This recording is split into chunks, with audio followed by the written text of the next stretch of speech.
Bugun ko'pchilik bor. Ro'za tutgan odam tishini yuvmasligi kerak ekan. Nima uchun? Tomoqdan suv o'tmasa, bemalol tish yuvish mumkin. Ro'zador odam xushbo'ylikdan foydalanmasligi kerak. Nima uchun? Nimaga?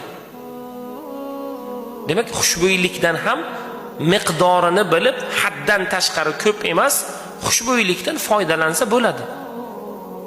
Ro'za tutayotgan odam saharlikda xushbo'y narsalar yemasligi kerak ekan. Nimaga birodar? Xushbo'y narsalar ham yeb bo'ladi.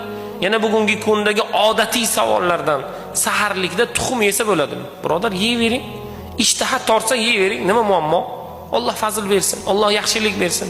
Siz o'zingizga yoqqan, ishtahangiz tortadigan bir narsa yeyingki, kelgusi kun davomida sizga quvvat bo'lsin, Alloh fazl bersin, ro'zalaringizni qabul qilsin va inshaalloh sizni sog'lig'ingizga biror bir zarar va shikast yetkazmasin. Alloh taoloning o'zi bugungi kunlarda hammamizni tutayotgan ro'zalarimizni Robbimni o'zi qabul qilsin inshaalloh.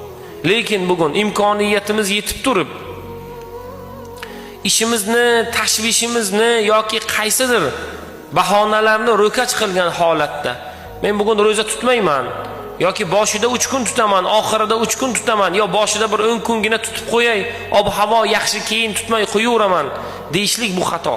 Bu aslida mana shunday holatlar insonni katta tanazzulga uchratadigan, savoblardan qoldiradigan, Alloh taoloning fazilatidan noumid qiladigan amallar hisoblanadi.